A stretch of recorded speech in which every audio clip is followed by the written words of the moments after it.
guys, welcome back to Intuitive Angling, and much appreciated you guys coming by the channel to check the episode out today.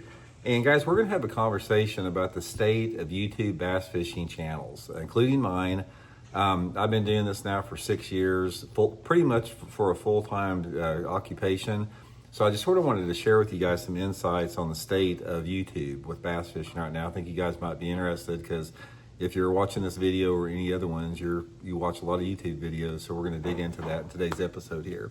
And also guys, speaking of YouTube, one of the ways that I keep the lights on in the tackle room here is all the support you guys have given the channel through like all the links I put in the description and different type of products that I've been talking about. And guys, one of the things you might want to check out, if you don't like throwing a spinning rod very much, Cast King has got this line of Kestrel bait cast reels. They're made for light tackle, light line, light lures. You can cast lures like a 1/16 of an ounce with them. The braking system is designed specifically to cast light lures. So I'll put the Cast King Kestrel link in the Cast King link in the description. You can just go to the Kestrel reel section and check it out. You guys will really like that. And also guys, real quick reminder, anybody interested in booking a private one-on-one on the water lesson with me, you can do that by going to my Facebook page, Intuitive Angling with Randy Blaukat, and just shoot me a private message for details. So really appreciate that. And definitely appreciate just the support, guys. All you guys that have, subscribed to the channel and joined up as channel members. Thank you very much. Really appreciate that. Okay, it's been a long time since we've done this. I want to sort of give you guys the state of the sport or state of the YouTube address a little bit here and sort of talk a little bit about what we deal with as bass fishing YouTubers. I think that whatever channel that you watch, probably a lot of what I'm getting ready to tell you, those guys are experiencing the same thing because it's sort of across the board on, how it's affecting all the bass fishing YouTubers. First of all, for about the past year and a half now, YouTube has sort of changed the way that they push out and promote outdoor type videos like fishing and hunting. They don't do it as much anymore. And one of the reasons, I think a lot of it is there's so many channels out there. It's like the YouTube genre of fishing and hunting, especially fishing, is absolutely oversaturated. It's like anything else, guys. There's too many bass tournaments. There's too many YouTube channels. What happened is I got into YouTube about 6 years ago, sort of like at the later end of the boom in it. It's like all the guys that got in before me, like 2 or 3 years before me, those are the guys that have big channels. Those are the guys that have hundreds of thousands of subscribers, because a couple of years before I got started, there wasn't that many YouTube channels, and the people that had them really got a big following. I got in right at the tail end of that boom, so my channel grew pretty quick the first couple of years. But then over the past couple of years, if you look at like the subscribers of even the big YouTubers, even the big giant bass fishing YouTube channels, it's pretty much stagnated. Nobody is experiencing big growth right now. There's some channels that are experiencing a little bit more than others, but it's pretty much flatlined. And I think a lot of the reason that is because there's just so many YouTube channels. Every bass fisherman out there wants to have a YouTube channel and creates one, and then the more and more, there's just so much out there, and people can only have so much time to watch YouTube. So that's one thing. The other thing that happened with this is YouTube changed their policies as far as like their monetization, where, to make a long story short without digging into it, guys, most every bass fishing YouTuber, including myself, has had their revenue from YouTube cut in half over the past couple of years. And that's some policy changes. And I think a lot of it has to do with a lot of the AI content. There's a lot of AI slop out there, AI trash, and the advertising dollars get all watered down into that. So overall, it's a lot more difficult to make money at YouTube, over the past couple of years as it was before that. There were a couple of years before, that slowdown. It was a really good time, to be a YouTuber. You could make pretty decent money with it, but it's gotten really, really tough. It's gotten really, really tough also to get views. One of the things that I can tell you, it's like if I, say for example, 4 years ago, I did a video like on a jerkbait secret or something like that, it might get 100,000 views. I've tested this out before. I went back and, some of my biggest videos that I've ever made, the ones that have gotten hundreds of thousands of views, I went back and literally almost made the exact same video, and they just get a fraction of the views. They'll get like 3,000 or 4,000 views, down from hundreds of thousands. And I think a lot of it is people have just gotten, there's just so much out there, and they think, a lot of guys think they know everything about bass fishing, like there's no more tricks. And I could title a video and say like one of my secret baits or something, which it was secret, because a lot of the stuff I share with you guys, you know, on my YouTube videos, I've kept secret for 30 years as a tournament angler. I didn't tell anybody about it.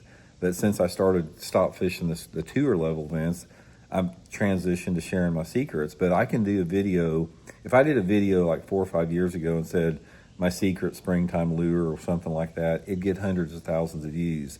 Now, if you use the word secret in a video, it's the kiss of death. Nobody watches it because everybody thinks they know all the secrets. So there's a lot of things that have changed in terms of how people consume YouTube content. And it's just gotten tougher for everybody. It's gotten really, really tough. So the main thing with that, it's like, you know, where do we go from here with that? It's like, I think that probably what's going to happen is a lot of the guys that have bass fishing YouTube channels, I think they're going to get burned out on it just not being worth their time, because it's a lot of effort, guys. It's like on my videos, number one, I've got to think about the topic.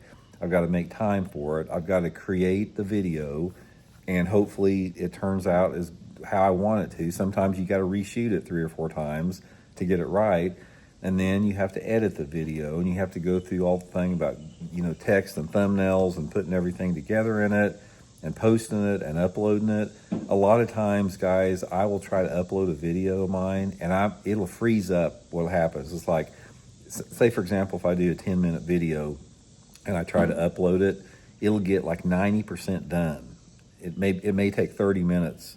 It'll get 90% done, and then it freezes up because maybe, I don't know, signal's weak or whatever it is, and then I'll have to delete the whole video and start over again. And I've had times where I've had to do it 2 or 3, 4 times before the video loads up. It literally, a 10-minute video may take me 4 hours to load up. And sometimes it's like I've been loading up a video in the morning, and if it's the signal's weak or it might be an atmospheric condition or something like that, it may take hours to load up a 10-minute video. So I think a lot of people, the YouTubers, the money or the time that it takes to produce a YouTube video is not worth the compensation that they're receiving. So I think that you're going to see, you know, some of these channels sort of drop off the wayside, and the people that are really focused on doing it as a career and an occupation are probably going to be the ones that succeed in the long term, because you can't just make a living off of YouTube hardly anymore just from what's called the ad revenue. Now, the ad revenue is what YouTube pays the YouTube creators to run their videos on YouTube. And let's say, for example, you know, I have a 10-minute video and YouTube will place the ads. That's another thing, guys. We don't place the ads on our videos. YouTube does that automatically. So YouTube may, you know, place an ad in my video like that, and it may be a 30-second ad, and YouTube keeps 55% of the profit off of that ad, what they, you know, sell it to the company for, and they give us 45% of it. So the ad revenues have also decreased. I mean, what happens is when you have an economy that's struggling, like our economy is struggling right now, one of the first things that get cut back is marketing and advertising. So the advertisers have to pay less to have ads on YouTube, so we get paid less.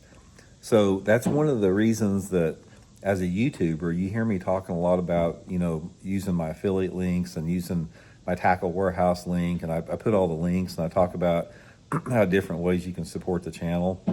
It's literally impossible to make a living off of YouTube unless you do that.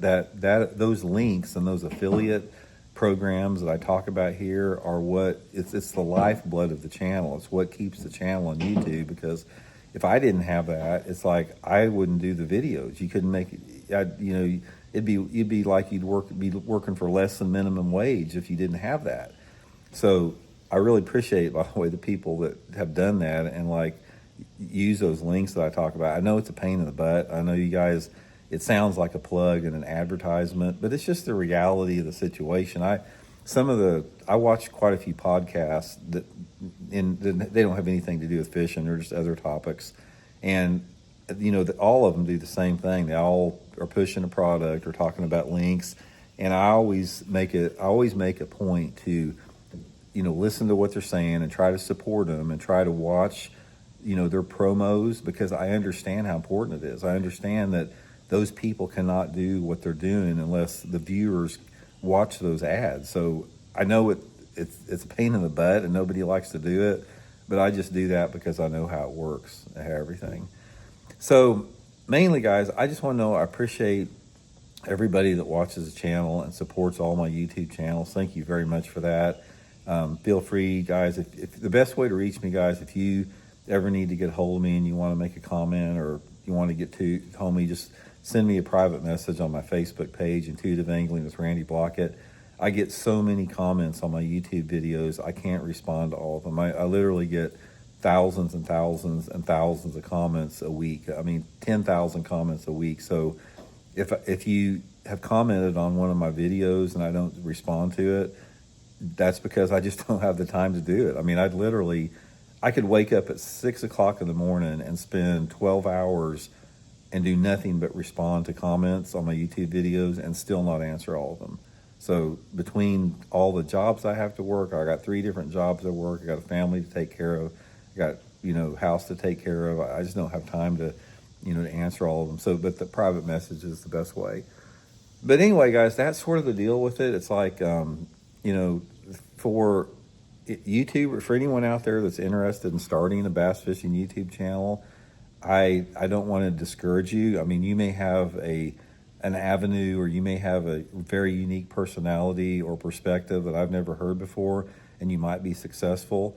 But I can tell you right now, it's a tough road to hoe to have a successful YouTube channel in 2026.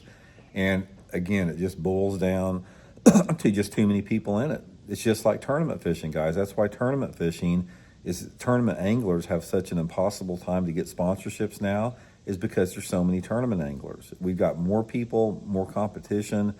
The pie is smaller. It just makes it tougher on everybody. So just wanted to fill you all in on that. Again, thanks for tuning in. Appreciate you guys taking the time and choosing to watch my channel. I know that you got so many choices out there, and I just want to know that I wanted to let you guys know that we really appreciate all your support and watching the videos. So hope you guys are well.